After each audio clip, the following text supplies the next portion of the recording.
Европын холбоо эдийн засгаа хамгаалж үлдэхийн тулд Оросоос эргээд яг өмнөх шиг Украины дайны өмнөх шиг эрчим хүч худалдан авдаг байсан энэ загвараа дахиж сэргээх үү? Эсвэл эдийн засгийн салбараа золиослоод хэсэг хугацаанд Европын холбооны улсууд бүсээ чангалж байгаад яг геополитикийн буюу энэ Украины дайн дээр баримтарч байгаа одоогийн байр сууриа цаашид хадгалсаар байх уу гэдэг ийм маш том хоёр сонголтын өмнө тулгарч ирээд байна л гэж харагдаж байгаа. За Америкийн нэгдсэн улс болон Израиль улсуудын зүгээс 2 дугаар сарын 28-ны өдөр Иран улсад бол цохилт өгснөөр ойрох орнуудад бол дайн эхэлсэн. Үүнийг Америкийн нэгдсэн улсын зүгээс яг ч албан ёсоор дайн гэж нэрлэхгүй байгаа боловч нэгэнт дайн гэдэг нь бол бараг хэн бүхэнд ойлгомжтой болсон. Тэгэхээр ер нь аливаа дайн тулаануудыг бол хамгийн түрүүнд бид нэр ач холбогдлоор нь ангирч үзэх бол хэрэгтэй. Энэ ч утгаараа Ираны дайныг ач холбогдлоор нь ангирч үзэх юм бол энэ дайн нь энэ цаг үед дэлхий дээр өрнөж буй хамгийн өндөр ач холбогдолтой дайнд зүй ёсоор тооцогдож байгаа. Үүнд бол мэдээж хэд хэдэн шалтгаан байгаа. За нэгдүгээр шалтгаан гэвэл энэ Иран улс мэдээж хэрэг өөрөө газрын тосны зүрхэн хэсэгт оршдог ийм улс. Ормозын хоолоогоор дамжиж дэлхийн газрын тос эрчим хүчний тээврийн 20% нь дангаараа дамждаг гэхээр ямар өндөр зэрэглэлийн ач холбогдолтой газар зүүн байршилтай улс вэ гэдэг нь тодорхой харагдаж байгаа. Нэг ёсондоо тэгэхээр Ираны энэ дайн нь бүс нутгийн хэмжээнд бус нөлөө нь харин дэлхий дахина хэдийнэ нөлөөлөд эхэлчихсэн гэсэн үг. За хоёрдугаарт гэвэл энэ Ираны нутаг нь Америкийн нэгдсэн улсын ашиг сонирхолтой маш хүчтэй огцлцдог. Америкийн нэгдсэн улсын хувьд энэ нефтийн урсгалыг Ираны хяналтаас гаргахаас эхлээд цаашлах юм бол бүгд найрамдах хятад ард улстай газрын тосны салбарыг хятад улсын газрын тосны салбарыг өөрийн хамааралд оруулах гэх мэтээр цаагаараа бол энэ бүгд найрамдах хятад ард улстай хийж буй давт тэмцэлтэй ч гэсэн давхар уялдаж байгаа гэсэн үг. Мэдээж хэрэг энэ бүс нутгийн холбоотон болох энэ Израиль гэдэг улсын аюулгүй байдал чухал гэх мэт ийм маш олон дагавар хүчин зүйлсүүд бол байгаа. Энэ талаар бол дэлгэрэнгүй яриад яах вэ? За иймээс юу гэх гээд байна гэвэл нэгэнт Иранд их гүрнүүдийн ашиг сонирхол угаасаа хөндөгдөж уягдаж байгаа учраас энэ дайн цаашдаа их гүрнүүдийн дунд яванда прокси дайн бол үүсгэж прокси дайн болон хувирч магадгүй л гэдэг ийм таамаглал байгаа гэсэн үг. Нэг ёсондоо бол Солонгосын хойгийн дайн, Вьетнамын дайн гэх мэт иймэрхүү загвараар явж магадгүй гэдэг ийм л таамаг байгаа. За ач холбогдлын хувьд 3 дугаар чухал зүйл гэвэл мэдээж хэрэг энэ Ираны цөмийн хөтөлбөрийг бол дуртахгүй өнгөрч болохгүй. За энэ барууны орнууд Ираныг бол цөмийн зэвсэгтэй болохоос маш их болгоомжлдог. Ялангуяа хамгийн их болгоомжлдог нь бол Израиль улс. За энэ ч утгаараа Америкийн нэгдсэн улсын зүгээс өнгөрсөн оны 6 дугаар сард Ираны цөмийн байгууламжууд Фордоу болон өөр 2-3 байгууламжууд бол Tomahawk пуужингаар цохилт өгч Ираны цөмийн зэвсгийн хөгжүүлэлтийн хурдыг сааруулсан ийм ноцтой хавдлага бол үлдсэн бүгдээрээ санаж байгаа ах. Хэрвээ Иран улс хамгийн гол аюул нь Иран улс цөмийн зэвсэгтэй болчих юм бол нэгдүгээр бай бол мэдээж Израиль улс болох нь бол тодорхой. Өнөөдөр энэ Израиль болон Ираны хооронд пуужин харуулсаж байна гэдэг нь нөхцөл байдал хэрвээ эвгүйдэх юм бол Ираны зүгээс Израиль руу бага оврын цөмийн пуужин харуулж эрсдэлтэй гэсэн үг. Гэхдээ энэ бол хамгийн муу хувилбараар нь ингэж авч үзэж байгаа юм л та.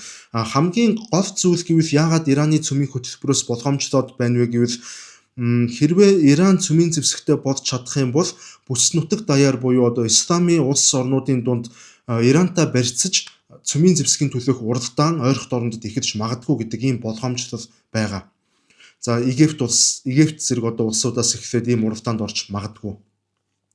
За цаашлаад ярих юм бол дэлхийн худалдааны тэнцвэр, хүчний тэнцвэр, терроризм болон дөрвөсдийн хямрал, за мөн мэдээж хэрэг энэ орчин цагийн мэдээллийн дайн гэх мэтээр дурдаад байвал энэ дайны ач холбогдол маш өндөр байгаа гэлтгэх маш олон шалтгаанууд бол байгаа. Гэхдээ өнөөдрийн дугаараар би өөр зүйл ярина. Өнөөдөр юу ярих гээд байна вэ гэвэл яг энэ цаг мөчид Иранд өрнөж буй энэ ойрхон орнуудын дайнаас яг боддоор аль улс ашиг хүртэж байгаа талаар цаашдаа мөн хямрал үргэлжилсээр байх юм бол ямар улс ашиг хүртсээр байх вэ гэдэг талаар бол дэлгэрэнгүй ярих болно. За сүүлийн өдрүүдэд энэ олон улсын мэдээллүүд, олон улсын тоймуудыг хараад байхаар нэг хүчтэй сэдв бол маш ойр ойрхон бол яригдах болсон надад бол анзаарэгдэж байна. За тухайлбал ойрхон орнодод үйл ажиллагаагаа явуулдаг хамгийн том хэвлэл мэдээллийн байгууллага болох Al Jazeera-гаас эхлээд BBC, за Америкийн нэгдсэн улсын CNN зэрэг энэ бүх хэвлэл мэдээллийн байгууллагууд хүртэл бүгдээрээ дуу нэгтэйгээр нэг л мэдээллийг бол одоо үе шаттайгаар ингэж давтаж байгаа нь Ираны дайны бодит ялагч нь Оросын холбооны улс байж магадгүй гэдэг одоо ийм үнцгийг бол тэд нэр гаргаж ирж байна л гэсэн үг. За би одоо тэгэхээр энэ талаар бол маш дэлгэрэнгүй байдлаар Орос улс одоо энэ дайнаас яг ямар ашиг хүртэж эхлээд байгаа. За мөн цаашдаа бас ямар төрлийн ашиг хүртэх боломжтой байгаа талаар өнөөдрийн дугаараар маш дэлгэрэнгүй ярина. За ер нь энэ олон улсын улс төрд бол нэг автан дүрм байдаг. Одоо автан дүрм гэх үү хатуу хуульч гэх үү ядгаар нь шийдэж болох бах. Тэр нь ямар дүрм хууль бэ гэвэл дэлхий дээр өрнөж буй бүх дайн тулаануудад их гүрнүүд нэгэн зэрэг бүгдд нь зэрэг анхаарлаа хандуулах ямар ч боломжгүй байдаг гэдэг ийм хууль. Дэлхий дээр шин дайн дэгдэж өөр газарт дайны шинэ фронт нээгдэх бүрт олон улсын хэвлэл мэдээллийн байгууллагууд, за дипломат төвшний ажилтнууд, олон улсын эдийн засгийн нөөц зэр зэвсэг гэд энэ бүх нөөцүүд тэр чигээрээ шинээр дүрлцэж эхэлсэн тэр фронт буюу шин дайн руу ингэж татагдаж эхэлдэг ийм хууль үйлчилдэг. Тэгэхээр Ираны бүс нутагт энэ хурцдмал байдал нэмэгдэх үед яг энэ зарчим үйлчилсэн. Өнөөдөр олон улсын хэвлэл мэдээллийн байгууллагуудын хамгийн том гарчиг бол Иран болж хувирсан. Украинаас Иранд шилжсэн. 2022 онд Украины дайн эхэлснээс хойш энэ Украины дайны асуудал бол саяхны хүртэл дэлхийн хамгийн том, хамгийн голлох ярианы сэдэв байж ирсэн. Тэнд Европын аюулгүй байдлын асуудал, НАТОгийн хувь заяа, ирээдүй, за Орос болон барууны харилцаа гэд энэ бүх зүйлс бол зөвхөн Украины дайны фронтоор л хэмжигдэж байсан. Гэтэл дараа нь юу болсон гэдгийг бид нэр бүгдээрээ мэдэж байгаа. Иранд дайн эхэлснээр дэлхийн хамгийн том хэвлэл мэдээллийн агентлагууд бүхий л өөрсдийнхөө онцлог мэдээллүүдийг Украины дайнаас Ираны дайны үйл явдлуудаар сольж эхэлсэн. Өнөөдөр улс төрийн овоо хараа Украинаас Иран руу шилжиж, за өөрийн холбоотнуудыг ч гэсэн Трамп бол Ираны дайнд бол татан оруулахаар янз бүрийн арга хэрэгслүүдийг бол ашиглаж байгаа нь бол харагдаж эхэлсэн. За мөн Америкийн нэгдсэн улсын зэвсгийн тусламж, зэвсгийн нийлүүлэлт өнөөдөр нэгэнт одоо Украиныг бүр мөсөн орхиж, тэр чигтээ ойрхон оронд руу шилжиж тийшээ зодгож эхэлсэн. Үүний нэг нотолгоо нь бол Америкийн нэгдсэн улсын зүгээс бүр холбоотон болох Аз дахь холбоотон өмнөд Солонгос улсаас хүртэл өөрийн өгч байсан агаарын довтолгооноос хамгаалах ФАД системийг хэсэгчилсэн байдлаар ойрхон оронд руу татаж эхэлсэн. Энэ бол энэ бүхнийг хамгийн томор хэвтгэж байгаа нэгэн үйл явдал гэж хэлж болно. За энэхүү Украины дайн гэдэг энэ том дайн дэлхийн нийтийн мэдээллийн урсгалын төвөөс айжмаар багаар холдож тэр Украины дайны асар том орон зайг Ираны буюу тэр ойрхон оронд үүсэт байгаа энэ дайн бол эзэлж эхлээд байна. За энэ бүх шилжилтээс тэгэхээр хэн хамгийн их хохирол амсаж байна гэвэл мэдээч хэрэг шууд Украин улсыг бол нэрлэж болно. Учир нь дайн тулаан гихч зүйл одоо цэрэг зэвсгийн хүчээс гадна илүү чухал одоо нэг амин хэрэгтэй зүйл байдаг нь олон улсын дэмжлэг, за олон улсын санхүүжилт, за өөр бусад холбоотон улсуудын тэр төр барьж буй улс төрчдийн тэр дэмжих сэтгэлийн чиг хандлага гэж бол хүсэл зориг гэж бол хэлж болно. Гэвч маш товчхондоо бол Америкийн нэгдсэн улсын хувьд яг үнэндээ өнөөдөр энэ бүх үзүүлэлтүүд, энэ бүх одоо улс төрчдийн эрх баригчдын дэмжих чиг хандлага, санхүүжилт, зэвсгийн нийлүүлэлт гээд энэ бүхэн Украинаас болоод Иран руу шилжчихлээ. Бодит байдал бол ийм байна. Барууны орнууд ч гэсэн яагаад өнөөдөр Америкийн нэгдсэн улс болон Израиль зэрэг энэ холбоотнуудынхаа ойрхон орондод өдөөссөн дайнд маш сэтгэл дундуур байгаа вэ гэдэг нь бол энэчнээс маш тодорхой харагдаж байна л т. Хэрвээ барууны орнууд Америкийн нэгдсэн улсын ойрхон орондод хийж буй дайнд өөрсдийнхөө анхаарлыг хандуулж, за Трампын хүслээр тийшээ байлдааны сөнөөгч усан онгоцнуудаа илгээх юм бол барууны ертөнц эргээд энэ Европ төвд өрнөж буй Украины дайнд бол бүх анхаарлаа хандуулах боломжгүй болж хувирнаа л гэсэн үг. Тэгэхээр барууны орнууд юу гэсэн үг вэ гэвэл нэгэн зэрэг одоо хоёр фронтод анхаарлаа хандуулж, анхаарлаа зэрэг хуваах боломжгүй гэдэг одоо ийм санаа яваад байгаа. Барууны улсуудын хувьд бол Ираны дайнд Америкийн нэгдсэн улсыг дагаж галууг дагаж хэрэг хөлдөөж байснаас за Украиныг буюу энэ Европын бүс нутгийнхан энэ улсыг дэмжиж Украины аюулгүй байдлыг сахин хамгаалж байсан тэдний хувьд бол яг энэ цаг мөчид бол хамгийн ашигтай хувилбар байгаад байгаа. За тэгвэл яг энэ зөрчилдөөн, энэ нөхцөл байдлаас үүдээд Орос улсад бол эхний ээлжинд геополитикийн ашигтай байдал гэхүү ийм давуу тал үүсэх бүрэн боломжтой болж эхлээд байна л та. За нэг ёсондоо бол энэ Украин анхаарлын төвөөс гарч байна гэсэн үг. За үүний үр дүнд бол 4 жил үргэлжлээд байгаа энэ Украины дайнд Орос улс стратегийн амсгийс давах ийм боломж бүрдэж магадгүй болоод байгаа ингэж харагдаж байгаа.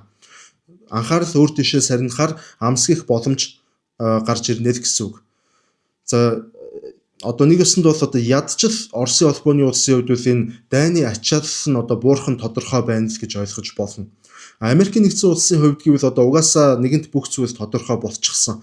Америк бол угаасаа ингээ өөр газар дайн хийж байгаа учраас Трамп Украинд нэмж зэр зэвсэг болон санхүүгийн дэмжлэг аюулгүй байдлын баталгаа зэргийг бол огтоосоо олгож үзүүлэхгүй. За энэ талаар бол бодох хэрэггүй болсон Зеленскигийн хувьд.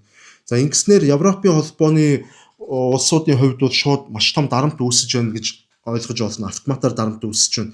Европын холбоо цаашид энэ Америкийн нэгдсэн улсаас Украин улсад эвгээдэг байсан тэр бүх зэр зэвсэг болон санхүүгийн тусламжийг дангаараа Европын холбоо өөрсдөө орлох ёстой. Ийм одоо нөхцөл байдал ийм том хариуцлага дарамт одоо Европын холбоонд үүсэж байна гэсэн үг. Гэтэл Европод тийм боломж байна уу гэдэг одоо нэг асуулт байна.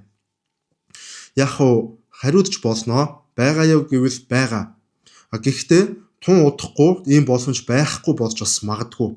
Яагаад ийм боломж байхгүй болж магадгүй вэ гэвэл энэ Ираны дайн эхэлснээр Европ төв бол өөрөө эрчим хүчний хямралын 2 дахь давлгаатай бол нүүр тулгарч эхлээд байна.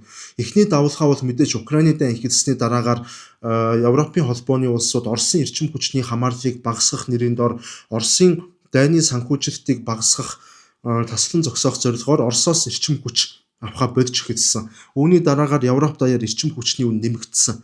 Тэгвэл Трампын эхлүүлсэн энэ дайн нь эргээд дэлхийн нийтэд за мөн ялангуяа энэ Европын холбооны улсуудад бас дахиад эрчим хүчний юм хямралыг дэгдээгээд эхэлчихлээ. Үнэ нь өсөд эхэлчихлээ. Тэгэхээр цаашдаа одоо Европын холбооны улсуудын хувьд ойрох дорндоос эрчим хүч татаж авч чадахгүй эрчим хүчээч өөрсдөө бас бүрэн хэмжээгээр ингэж хангаж чадахгүй байдал хүрвэл яах вэ гэдэг нэг ийм асуулт бол хүссэн үсээгүй гарч ирж байна. Тэгэхээр эрчим хүчний энэ өртөг нэмэгдсэн энэ өнөө цагийн дэлхийн ертөнцид Европын аж үйлдвэрүүд хэр ашигтай ажиллаж чадах уу гэдэг нь өөрөө их сонирхолтой. Ийм эдийн засгийн хүнд дарамтанд одоо үргэлжлүүлээд нэгэнт дарамттай байхдаа үргэлжлүүлээд Украины дайныг үүнтэй зэрэгцээд ингэж санхүүжүүлсаар байж хүчрэхүү гэх мэтэр одоо маш олон ингээ асуултууд бол гарч ирж байгаа юм шүү дээ. Яг энэ бүхнийг ингээ нэгтгэхэд уяад харах юм бол энэ Ираны дайн нь юуны төрөнд мэдээч хэрэг Оросын холбооны улсын энэ Украинд хийж буй энэ дайнд бол одоо шууд бус байдлаар маш том дэмжлэг үзүүлээд байна л гэж бол харагдаад байна. Ерөөсөө Украин анхаарлын төвөөс гарах тусам Оросын холбооны улсад ашигтай л гэсэн үг. Ийм одоо өнцөг явж байна. За тэгвэл одоо энэ яагаад Оросын холбооны улс ашигтай байж магадгүй ашиг хүртээд байна гэдгийн дараагийн нэг шалтгаан бол газрын тосны үнийн өсөлтийн шалтгаан л та. За газрын тосны үн өснө гэдэг бол тэр чигтээ Оросд яг энэ цаг үед бол маш ашигтай. Иран улс Ормузын хоолойг хааснаар энэ нефтийн нийлүүлэлтийн дэлхийн нийтийн нефтийн нийлүүлэлтийн гинжин хэлхий бол сааталт орж за үүний үр дүнд бол нефтийн нийлүүлэлт нь эрэлтээ хангаж чадахгүй болмас үнэн нэмэгдэж за улс орнууд энэ одоо газрын тосны нийлүүлэлтийн шокноос айсандаа болоод газрын тос нөөцлөх бодлогыг бол баримтаж эхэлсэн. Албан ёсны ил болсон мэдээлэлээр бол Таиланд улс, Өмнөд Солонгос, Япон улсууд бол газрын тосоо маш их хэмжээгээр өөрсдийнх нь нөөцний савлууруудаа бас нөөцлөж эхэлсэн гэдэг ийм мэдээллүүд бол цацагдсан. Иймээс нефтийн үн нэмэгдэн гэдэг бол бараг дийлэнх улс орнуудын хувьд бол мэдээж маш муу мэдээ болж хувирж байгаа. Гэхдээ Орос гэх мэтээр энэ эрчим хүчний гол экспортлогч, эрчим хүч экспортлож гол ашигаа олдог үйлдвэр төр суйрлаагүй ийм экспортын эрчим хүчний эдийн засгийн загвартай улсуудын хувьд бол эрчим хүчний үн нэмэгдэх нь мэдээж хэрэг энэ завшааныг ашиглаад асар их мөнгө олох, ашиг олох одоо ийм боломж болон хувирах магадлал бол маш өндөртэй байгаа. За энэ сэдвийн хүрээнд бол эхлээд барууны улсуудаар жишээ авч үзье. За Украины дайн эхэлсний дараагаар бол энэ барууны улсууд Оросын холбооны улсаас авдаг нефт болон байгалийн хийдэ хориг тавиад Оросын эрчим хүчнээс салах ийм бодлогыг бол ерөнхийдөө тэр 2022 оноос эхлээд бол баримтарч эхэлсэн. За ингээд Европын холбооны улсууд бол сэргээгдэх эрчим хүчний салбарт маш их хөрөнгө оруулалт хийж эхэлсэн. За зарим улсууд бол одоо цөмийн эрчим хүчний салбараа илүү хөгжүүлэх үү гэдэг иймэрхүү маргаанууд бас улс төрийн түвшинд яригдж байгаа харагдсан. За мөн энэ шингэрүүлсэн байгалийн хий болох LNG-г бол Америкийн нэгдсэн улс болон Катар зэрэг улсуудаас Европын холбооны улсууд бол Оросын холбооны улсыг орлуулан худалдаж авч эхэлсэн. За энэхүү эрчим хүчний их үүсвэрийн шилжилт нь тухайн үедээ бол Европын холбооны улсуудад бол маш хүн дээр тусаж байсан. За үнэхээр хүн дээр тусаж байсны улмаас яг энэ Украины дайны дараа Европод бол эрчим хүчний үн маш богино хугацаанд маш их өссөн. За зарим үйлдвэрүүд бол үүний үр дүнгээс одоо болж ажлын байруудаа цомгтголд оруулж за иргэдийн амжиргаанд нь дагаад бол маш их дарамтууд учирсан. Энэ бүхнийг ерөөсөө л энэ Европын холбооны зүгээс Оросоос хамааралтай байдаг энэ стратегийн салбарын тэр хамаарлаа багасгах за мөн одоо энэ эрчим хүчний хараат байдлыг бууруулах зорилгоор л хийсэн. За мэдээч хэрэг одоо цаана нь бол яг Оросын холбооны улсын Украинд хийж буй энэхүү дайны санхүүжилтийг нэлээд хэмжээгээр бас тасалдуулах ийм зорилгууд бол оршиж байсан үнэн. За ингээд энэ бүхний эцэст Европ энэ 4 жилийн дараа арай гэж нэг юм хөлөө олоод эрчим хүч импорт авах шин сувгуудыг угсарч бий болгоод нэг жигдрээд явж байлаа. Жигдрээд явж байлаа гэж хэлж болно. Яагаад байлаа гэж хэлж ийнгүй харамсалтай нь энэ өнөөдөр бүх зүйл дахиад өөрчлөгдөж байна. Америкийн нэгдсэн улс бол Европын холбооны уламжлалт холбоотон. Гэтэл энэ Европын холбооны уламжлалт холбоотон энэ улс ойрох дорндод холбоотнуудаа мэдэгдэхгүйгээр гинэт дайн эхлүүлсэн. Үүнийгээ одоо Трамп юу гэж хэлж байна гэхээр сюрприз барьсан гэж одоо нэг өстөндөө ингэж хэлж байгаа юм л да. Мань хүн яг өөрөө бас нэг тийм хамаа намаагүй тийм яриатай хүн болохоор зүгээр сюрприз байсан гэдэг иймэрхүү маягаар энэ Японы ерөнхий сайдд сая өчигдөр бол хэлчихлээ. За тэгэхээр энэ Америкийн эхлүүлсэн одоо энэ дайнаас болоод энэ Персийн булангийн газрын тосны нийлүүлэлт бол удаашраад за зарим тохиолдолд баг ингээд зогсон байдалд бол орж ийн гэж бол харж болж байна. За үүнээс болоод мэдээч хэрэг энэ зах зээл дээр бол эрсдэлт хомсдол үүсэж байна. За энэ хомсдол үүссний улмаас эрчим хүчний үн бол Европ төвд бол дагаад өсөж эхлэхэд байгаа. Өсөөд ихэвчгсэн. Ингээд арай гэж нэг юм Оросоос авдаг байсан сувгуудаа Европчууд орлуулад шинэ ханган нийлүүлэлтийн сүлжээгээ хөгжүүлээд явж байтал Америкийн нэгдсэн улс гэдэг энэ холбоот нь тэдний энэ зовж босгосон шинэ сүлжээнд нь саатал үүсгэчихсэн. Ингэхээр одоо Европын холбоо яг яах вэ? За эдийн засаг аврахын тулд тэдэнд бол эрчим хүч хэрэгтэй. Эрчим хүчийг тэгэхээр хаанаас авах вэ гэдэг асуулт гарч ирээд. Ингээ ерөөсөө эрчим хүчийг авах буюу энэ ормозын хоолойг орлуулах хамгийн боломжит бөгөөд хамгийн хямд ойрын хувилбар нь бол ерөөсөө л Оросын холбооны улс болж ингэж таарч байна. За ядаж энэ өөр их усүр өөр ханган нийлүүлэлтийн сүлжээгээ угсрах хүртлээр эдийн засгаа ямар ч байсан амьтаа торгох хэрэгтэй. Үйлдвэрлэлийн салбараа авч явах хэрэгтэй.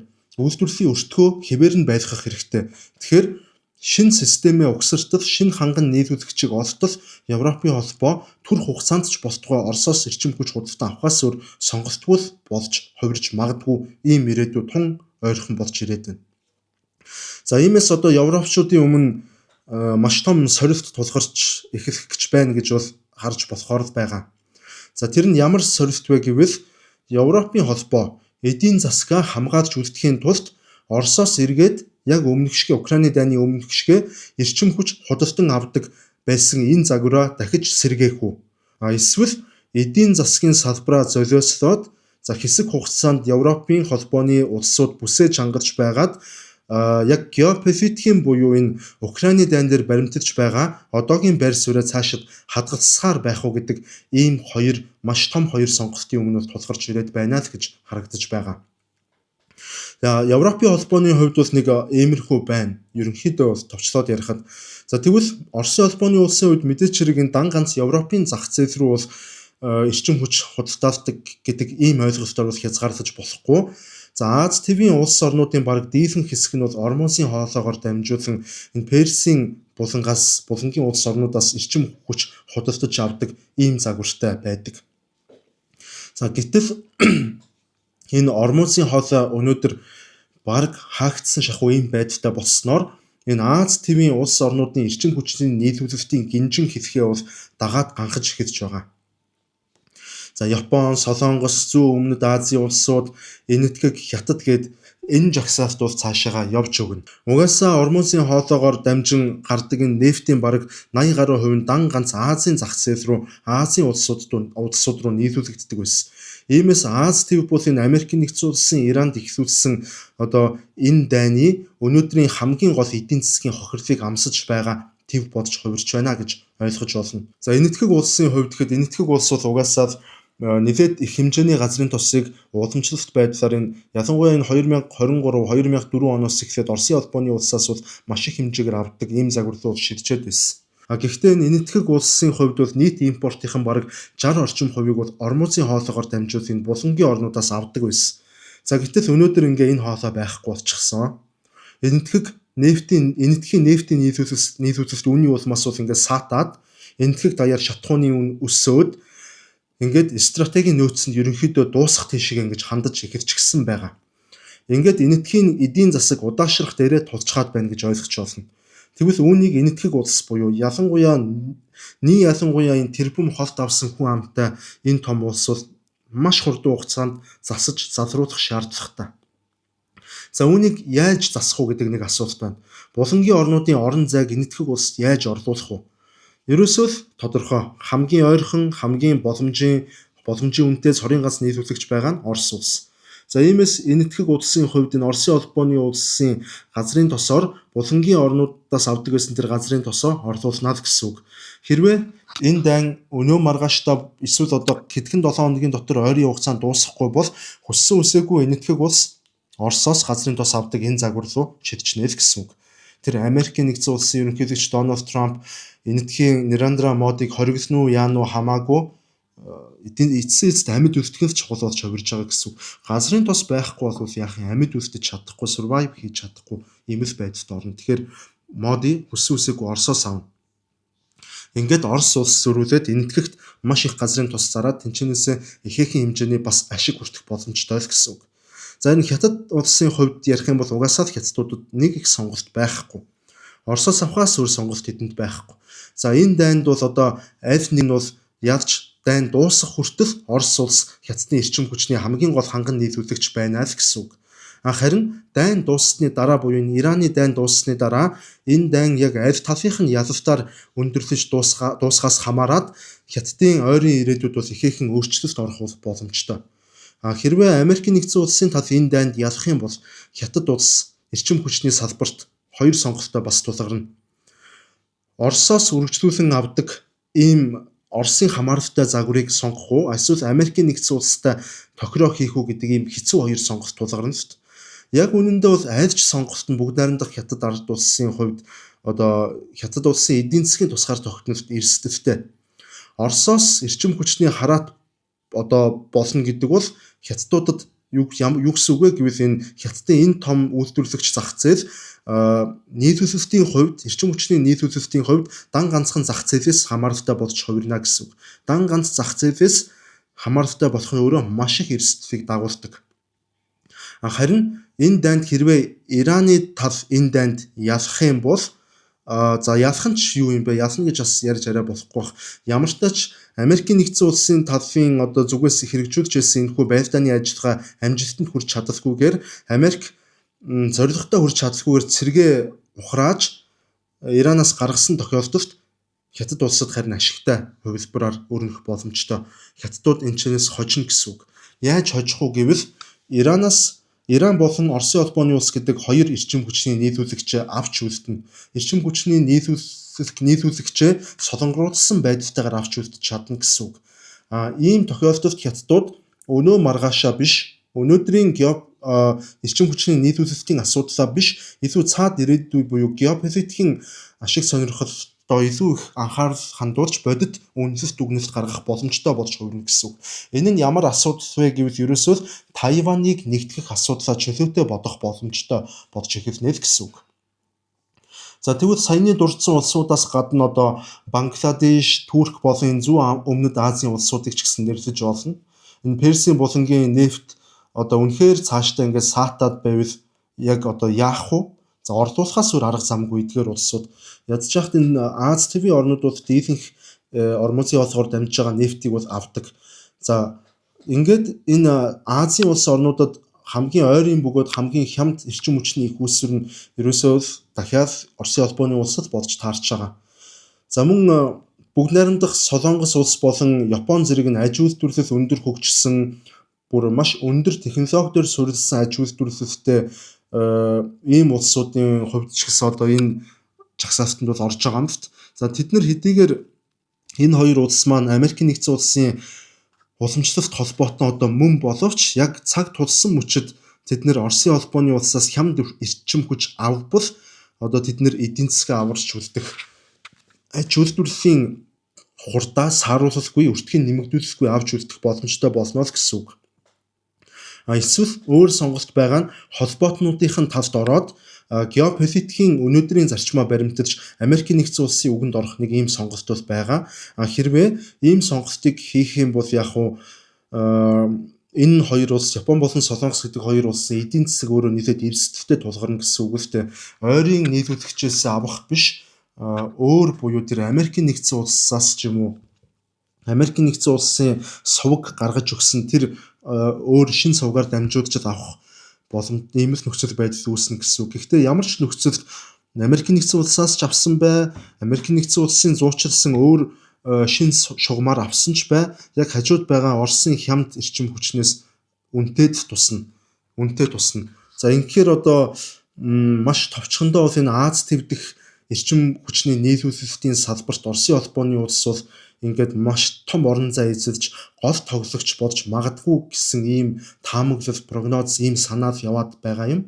Гэхдээ мэдээч хэрэг одоо энэ бүхэн нь Ираны дайн хэр удаан үргэлжлэх үү, энэ дайн бас аль талын давуу байдлаар өндөрлөх үү гэдэг иймэрхүү маш олон хүчин зүйлүүдээс бол хамаарна гэдгийг бол бид бүхэн ойлгох хэрэгтэй. Оросын холбооны улсын энэ давуу байдал Ираны дайнаас үүсэж эхэлсэн гэдэг энэ сэдвийн хүрээнд одоо ярихгүй өнгөрч болохгүй өөр нэг асуудал байгаа нь бол Европын холбоо буюу барууны улсуудын эв нэгдлийн асуудал бол хөндөгдөж байгаа. За ер нь энэ олон улсын томоохон мөргөлдөөнүүд энэ улс орнуудын хүчний тэнцвэрүүдийг өөрчлөхөөс гадна энэ холбоотнуудын дотоод эв нэгдэлт гэсэн асар том сорилтыг бол дагуулж болдог. За тухайлбал Украины дайн эхэлсний дараагаар юу болсон бэ гэвэл бид нэр бүгдээрээ харсан. Барууны орнууд 1990 оноос хойш байгаагүй тийм дээд хэмжээний ийм нэгдмэл байр суурьтай болж эхэлсэн. Украины дайн дээр тулгуурлаад байр суурь нь нэгдэж хүчээ нэгтгэж эхэлсэн гэсэн үг. За барууны орнууд яасан бэ гэхээр ерөөсөө л бүгдээрээ Орос гэдэг нэг том мангасыг бол олж хараад тэрийгээ бүр улам том мангас болгож дэвэргээд за тэр мангасын эсрэг бүгдээрээ бүх хүчээ нэгтгэсэн одоо ийм л оролдлого, ийм үйл явдал болсон гэж бол хэлж болно. За гэтэл сая энэ 2 дугаар сарын 28-наас эхлээд ойролт орнодод Ираны бүс нутагт тогтворгүй байдалтай эхэлчихлээ. За энэ Ираны дайн үүснээс болоод барууны холбоотнуудын дотоод нөхцөл байдал өөрчлөгдөж магадгүй болоод байна. За яагаад вэ гэвэл энэ аль хэдийн нэг фронтод бол дайн эхлээд одоо Украины фронтыг нэрлэж байгаа. Тэр фронтын асуудалд бүгд нэгдсэн байр суурьтай болчихсон. Ингээд явж байтал гэнт одоо ингээд шал өөр фронтод дахиад нэг дайн зэрэгцээд эхэлчихлэхээр энэ Европын холбооны бүрэлдэхүүнд байдаг энэ улс орнуудын анхаарал, сэтгэл зүй, за эдийн засгийн нөөц болон стратегийн нөөц гээд энэ бүх зүйл бол дахиад шинээр дэгдэвтэнд ороод хөдөлгөөнд ороод эхэлчихэж байгаа юм. За энэ бүх гинтийн үүссэн замбраагүй хөдөлгөөний улмаас Европын улс орнуудын энэ чинь олон улс орн байгаа шүү дээ Европын холбоонд чинь энэ бүх олон улс орнуудын дотор нэгдмэл байр суурь бус харин ийм зөрчилдөөнтэй байр суурьуд урган гарч ирж магадгүй ийм нөхцөл байдал үүсэж эхлэх дээ гэж хэлэх гээд байгаа. Яагаад ингэж яриад байна гэвэл Яг ийм зүйл өнөөдөр бол бодж байна. За Европ даяарын улс орнууд ерөнхийдөө Украины фронтыг нэгдүгээр тавих уу? Эсвэл Америкийн нэгдсэн улсын ерөнхийлөгч Дональд Трампын шахалтаар ойролт орнуудын асуудалд давхар оролцож эхлэх үү гэдэг нэг ийм асуулт, ийм толгойн өвчин одоо Европын холбооны удирдлагуудын хооронд өрнөд, энэс болоод Европын холбооны удирдагчид бол өөр хоорондоо тийм ялгаатай, за зарим нь нэг тийм байдлыг чимээгүйхэн ажилласан, за зарим нь нэлээд ингэж зурлцсан, зарим нэг нь бол бүр эрс дургуутсан ийм байр суурьуудыг бол илэрхийлээд байгаа. За үүнээс гадна энэ Америкийн нэгдсэн улс гэдэг энэ улс Украин болон Иранд бас нэг зэрэг анхаарлаа хандуулж чадах уу гэдэг нэг ийм асуулт байна. Хэрвээ чадахгүй бол яах вэ? Энэ хамгийн сонирхолтой. За мөн эдгээр дээр нэмээд эдийн засгийн асуудлыг бас мартаж яасан ч болохгүй. Энэ Ираны дайнаас болж үүсэж буй эдийн засгийн асуудал буюу эрчим хүчний хямралыг ер нь цаашдаа ингээ яаж шийдэх юм? Яг Европын холбооны өнцгөөс ярьж байна. Өнөөх одоо Оросын холбооны улсаасаа эргээд эрчим хүч авна авахгүй гэх мэтэр яг ийм маргаанууд Европын холбооны удирдлагуудын дунд байр суурийн зөрчилдөөнтэй маргаанууд бол хэдийн ихэвчлсэн байгаа нь бол ерөнхийдөө ажиглагдаад байгаа. Ингээ Украины фронт дээр Европын холбоо өмнө нь 2022 онд нэгдсэн ойлголтод хүрч эв нэгдлээ бэхжүүлж чадаад байсан бол Америкийн нэгдсэн улсын эхлүүлсэн Ираны шинэ фронт нэгдснээс болоод Европын холбооны энэ гоё байгуулсан эв нэгдэл ингээд эрсдэлд орж байгаа харагдаж байна. За энэ бүх асуудлууд нь эргээд Европын холбооны улсуудын дотоодод бол инфляц өсөх, эрчим хүчний үн нэмэгдэх, батхан хамгаалахын зардал тэлэх гэх мэтэр иймэрхүү ачаалал буюу дарамт авчрах одоо ийм л зүйл бий болох гэдэг юм л да, үр дагаврууд. Энэ нь яагаад дарамт болж харагдаж байна гэхээр нэгдүгээрт энэ Европын холбооны улсуудын дотоод улс төрийн тогтвортой байдал эрсдэлд орох боломжтой гэсэн үг. Олон нийтийн зүгээс буюу одоо Европын холбооны улсуудад амьдарч байгаа ард иргэдийн зүгээс өнөөдөр Европын төрийг барьж байгаа тэр улс төрийн намуудыгаа дэмжлэх нь буурч, сөрөг хүчний намууд бол энэ бүхэн дээр маш уран тоглолт хийж дараагийн сонгуулиар ялах боломж өсөж эхэлнэ гэсэн үг. За угаасаа түүхч гэсэн ер нь бол ийм л байж ирсэн. Дайн ингээд хит сунжрах, эсвэл зэрэгцээд нэг дайны хажуугаар өөр нэг дайн дэгдэх зэрэг ийм үзэгдлүүд нь бол урт хугацаанд холбоотнуудын дунд ядаргаа буюу ингэж ачаалал үүсгэдэг юм байна. Тэгвэл яг энэ Европын холбооны улсуудын эв нэгдэл бутарч магадгүй буюу энэ санал зөрөлдөөн улам бүр нэмэгдэх нь Оросын холбооны улсын хувьд дахиад л боломж олж хувирна. Учир нь гэвэл Москвагийн эрх баригчдын зүгээс маш олон жилийн турш барууны эв нэгдлийг сулруулах одоо ийм геополитикийн чухал чиг бодлогыг бол баримталж ирсэн. Тэгэхээр энэ зорилго өнөөдөр биелэх боломжтой байж магадгүй ийм нөхцөл байдал үүсэт байна. Гэхдээ одоо шууд бас барууны эв нэгдэл задарна гэж хэлэх нь бол арай эрт хэрэг. Нөхцөл байдал цаашид хэрхэн өрнөх үү, дайны цар хүрээ цаашид тэлэх үү, эсвэл хомигдох уу, эдийн засгийн нөлөө бас ямар байдлаар ирэх үү гэх мэтээр олон хүчин зүйлийн нөлөөгөөс хамаарчиж Европын холбооны дотоод эв нэгдэл сулрах уу, эсвэл бүр эсрэгээрээ харин улам бат бүх болох уу гэдэг нь бол шийдэгдэнэ. Гэхдээ яг уу барууны эв нэгдэл сулрах тийм боломж, ийм яг үүлэн чөлөөний наран Оросын холбооны улсын хувьд яг энэ удаа энэ цаг мөчид бол гарч ирж магадгүй л ийм л нөхцөл байдал үүсчээд байгаа. За тэгвэл одоо үргэлжлүүлээд хэвлэл мэдээллийн талаар буюу одоо Оросын пропаганда хэвлэл мэдээллийн салбар ялах уу гэдэг сэдвээр нэг ярьж үзье. Ер нь бол энэ хэвлэл мэдээлэл гэдэг бол орчин үеийн дайн тулаануудад бол хамгийн чухал нөлөө үзүүлдэг ийм хүчин зүйл болж хувирсан. Яг өмнөх цаг үеүүдэд ч гэсэн яг ийм зарчим үйлчилдэг байсан л та. Гэхдээ энэ 21-р зуунд бол дэлхийд даяараа нийт хүн төрөлхтөн тэр чигтээ шахуу интернетийн хэрэглэн дээр тулгуурлаж мэдээлэл авдаг болсон учраас өмнөх цаг үеэдээс илүү хэвлэл мэдээллийн хүч илүү хүчтэй, бас илүү чухал үр дүнтэй нөлөөтэй болж хувирсан байгаа юм. За ер нь энэ бүх дайн тулаануудыг өнгөрсөн одоо бүх дайн тулаануудыг судлаад үзэхээр аль улс илүү их газар нутаг эзэлсэн гэдэг үзүүлэлтээс гадна За олон улсын түвшинд буюу энэ дийлэнх хүн төрөлхтний одоо массын сэтгэл зүг яг аль улс өөрийн талд өөрсөндөө илүү ашигтайгаар эргүүлж чадсан гэдгээс хамаарч маш их зүйл ирээдүйд бол шийдэгддэг ийм зөв тогтолцол байдаг. За энэ ч утгаараа энэ ойролт орнодод шин дайн ихэрч Украины дайн мэдээллийн төвөөс шахагдсан явдал нь Оросын талд бол тодорхой хэмжээний бодит давуу талыг бий болгож байна гэж харагдаад байгаа энэ салбарт. За одоо угаасаа энэ олон улсын бүх онцлог хэвлэлүүдээр Украины дайны талаар нэгэнт гарахаа болсон. За Ираны дайн бол дэлхийд даяар 7 хоног тутам өдөр тутмын мэдээнүүдээр хамгийн онцлог мэдээ бол гарч ирсэн. За энэ ч утгаараа хүн төрөлхтний сонирхол хүссэн хүсээгүй Украины фронтоос Ираны фронт руу ойролт орнуудын фронт руу шилжчихсэн. За харин яг энэ эмзэг цэг дээр Оросууд маш сайн тоглолт хийх бол боломжтой харагдаад байгаа. За Оросуудын хувьд угаасаа яалт ч үгүй шулуухан хэлэхэд бас мэдээллийн дайндаа бол тийм муу улс бол биш. Мэдээллийн дайндаа сайн. Америкийн нэгдсэн улсыг яг бодит байдлаар гүйцэхгүй ч гэсэн Оросуудын нэг давуу тал нь Америкийн нэгдсэн улсын алдаан дээр маш сайн босож ирээд алдаан дээр нь маш сайн ажиллаж чаддаг ийм онцлогтой улс. Одоо Оросын холбооны улсын зүгээс нь дэлхийд даяар Америкийн нэгдсэн улсын бодлогыг шүүмжлэх, за Америкийн нэгдсэн улсыг хаа сайгүй дэлхийд даяар ингэж дайн үүсгдэг түрэмгий улс гэх мэтэр ийм имижийг бол олон улсад бүрдүүлэх ажиллагаа бол хэдийнэ ихэлчихсэн байгаа.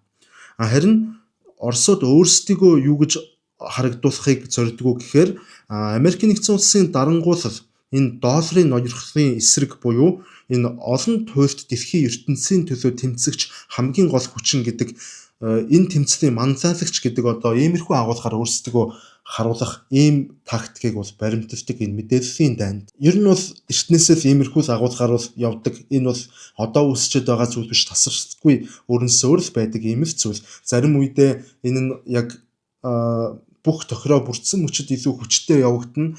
Зарим үед ингээд сулвтарч хэлсэн тасралтгүй явагдсаар л байдаг.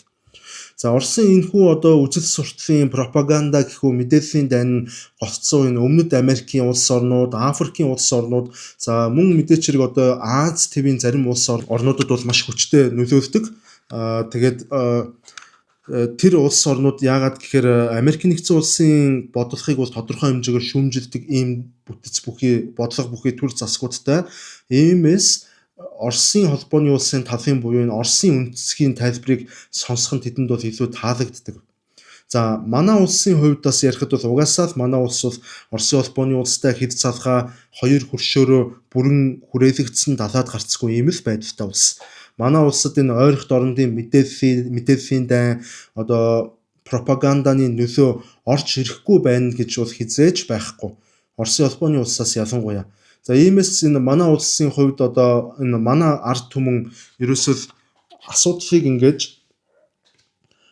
одоо би ингээ өнөөдөр ярьж байна, энэ талаар ярьж байна. Тэгэхээр энэ асуудлыг маш эрүүл нүдээр харж сурах хэрэгтэй л гэж миний хувьд бол бодогдоод байгаа. Бүх асуудал дээр, геополитикийн асуудал дээр, олон улсын асуудал дээр, дотоод улс төрийн асуудал дээр ч ялгаагүй хамгийн эрүүл нүдээр л хардаг болох хэрэгтэй. Дээрэс нь энэ мэдээллийг аваад тэр мэдээллээ өөр их сурвалжуудаас энэ олон талын байдлаар бас харьцуулж үздэг ийм байх хэрэгтэй л. Одоо анализ хийж илүү сайн сурдаг болох ёстой. Ингэжж бид нэр энэ үжил сурталын энэ төрөлтөөс өөрсдөө энэ Монгол улсаа хамгаалах боломж бүрдэх юм болов гэж надад бодогдтiin. Оросын холбооны улс энэ мэдээллийн дайнд олон улсын тавцанд бас ялах уу гэдэг нь өөрөө бас эргэлзээтэй л дээ. Мэдээч хэрэг яг ашигтайгаар өрнөж гинүү гэдэг нь бол өрнөж гин. Америкийн нэгдсэн улс Иранд дайн хийсэн, за өмнө нь Венесуелийн удирдагч Николас Мадурог одоо баривчлах гэхүү би нэг яг юу ч хэлэх ойлгохгүй байгаа. Яг баривчлах гэх юм уу эсвэл хулгайлах гэх юм уу ерөнхийдөө чинь яг ийм зүйл болсон зэрэг энэ бүхнээс ингээ харахад Америкийн нэгдсэн улсын нэр хүнд бол дэлхийд даяар за мөн өөрийнх нь нөгөө барууны холбоотнуудын дунд ч гэсэн унаад ихэлчихсэн байгаа. Тэгэхээр Америк бол одоо нөгөө түрэмгийлэгч гүрэн гэдэг иймэрхүү үзэл санаа, иймэрхүү ойлголт дэлхийд даяар түгэж эхэлсэн. Энэ ерөнхий нөгөө нэг багахан энэ ойлголтын оч бий болоход тэр очийг нөгөө талаас буюу Оросын холбооны улсын талаас ингээ өрдөөд өгчхөөр тэр жижиг оч нь хээрийн төмөр шиг ингээ дэлхийд даяараа мэдээллийн энэ 900-д мэдээллийн урсгалаар дамжуулаад бол явчихдаг. Гэхдээ яг уу яг сая хэлснээр Оросын холбооны улсын зүгээс энэ мэдээллийн дайнд ялах уу гэдэг нь бас эргэцээтэй. Учир нь одоо Оросууд өөрсдөө ч гэсэн дайн хийж байгаа. Энэ Украины дайн өнөөдрийг хүртэл дуусаагүй хэвээр л өрнөжил байна. Яг хэвлэл мэдээллийн салбараас жоохон шахагдсан болохоос биш өрнөжил байгаа. Дээрэс нь Орос улсын маш олон мэдээллийн агентлагууд, телевизийн сувгууд, барууны улсуудын хоригт бол орсон ийм байдалтай байгаа. Иймээс Оросын холбооны улсын хувьд барууны ертөнцид бол энэ хэвлэл мэдээллийн салбараар пропаганда байдлаар нөлөөлөх боломж бол маш хязгаарлагдмал түвшинд бол очсон. Иймээс Оросууд барууны ертөнцөөс бусад улс орнуудын түвшинд энэ дэлхийд даяар өрнөж буй мэдээллийн данд ялалт байгуулж чадах юм бол Оросууд нийт хүн төрөлхтний бараг 3/2 шахуу өөрийнх нь нөлөөллийг сэтгэл зүйн хувьд, оюун санааны хувьд, итгэл үнэмшлийн хувьд өөрийнх нь нөлөөллийг, өөрийнх нь талыг бэхжүүлэх боломж бүрднэ л гэж бол харагдаад байгаа юм. Өнөөдөр яг би ингэж ярьж ин гэдгээрээ бол Оросыг мэдээллийн данд ялаасаа гэдэг өнцгөөс бол би яриаггүй гэдгийг бас онцолж хэлмээр байна. Монгол улсын хувьд одоо ямар ч нөхцөл байдлаас манай улс хожигтой л гарч байвал надад бол хамгийн сайн Монгол хүний хувьд бол тэгэхээр энэ их гүрнүүдийн тэмцлийн шуурганд бол өртчихгүйхэн шиг ингээ байгаасай л гэж бол хувь хүнийхэн зүгээс бол хүсдэг. Яг хөө ингээд Оросын холбооны улсыг мэдээллийн данд бас ядч магадгүй гэдэг ийм өнцгөр яриад байхаар одоо энэ яг үнэндээ бол бодит мэдээлэл би ярьж байгаа баримттай бодит мэдээллийг байх боломжтой хувилбараар нь таамаглаж төвшүүлэл ярьж байгаа гэсэн үг. Энийг зөвхөн би яриад байгаа юм биш. Энэ мэдээлэл бол олон улсын буюу тэр барууны агентлагуудын өөрсдийнх нь хэвлэлээр ч гэсэн чөлөөтэй яригдж байгаа юм мэдээлэл. Тэгэхээр ийм зүйл ярингууд манайхны дунд автоматар шууд энэ хүн Оросыг дэмжиж гин гэдэг нэг ийм ойлголт дор тархиа кодцсон хүмүүс бас манай нийгэмд бол нэлээд байд юм байлээ л дээ. Өөрсдийнх нь дэмжиж байгаа талыг шууд дэмжээгүй улмаас автоматар энэ хүн нөгөө талыг дэмждэг хүн юм байна гэдэг ийм нөгөө нэг кодлогдсон тархитай хүмүүс манай нийгэмд маш их байдаг гэдгийг би өөрөө контент бүтээдэг хүнийхэн хувьд энэ олон жилийн хугацаанд бол ажигласан. Яг үндэ ийм мунхаг хүмүүс бас их болсон байна манай нийгэмд гэдэг бол надад анзаарэгдсан. Тэгэхээр энэ надад маш харамсалтай санагдаж байна. Ийм зүйл өнөөдрийн дугаараар би ярих төлөвлөгөөгүй байсан боловч ингээд ярьчлаа. Дотоод сэтгэлээ илэрхийлжтэй. За яг одоо тэгээд ер нь манай контент маань ингээд дуусчихин. Тэгэхээр эсрэг байр суурийн талаар бол одоо яриад дуусгах гэж бодож байна. Тэгэхээр яг өнөөдрийн дугаараар ерөнхийдөө бол энэ Ираны дайн нь Оросын холбооны улсад ашигтай байж магадгүй гэсэн энэ бүх хувилбаруудыг бол авч үзэж ярьлаа. Гэхдээ инглигээд энэ бүхэн заавал ийм байна гэсэн үг бол огтосоо биш. Яагаад гэвэл хамгийн эхлээд нефтийн үн өснө гэдэг нь бол мэдээч хэрэг өөрөө давхраас эргээд эрсдлийг дагуулдаг. Яг үн өсснөөр бол богино хугацаанд Оросын холбооны улсад ашигтай байж болох ч эрчим хүчний үн өөрөө хит өндөр цаашдаа хит өндөр байгаад байх юм бол дэлхийн эдийн засаг өөрөө дагаад удаашрах ийм нөхцөл үүснэ гэсэн. Хүссэн үсээгүй удаашрна.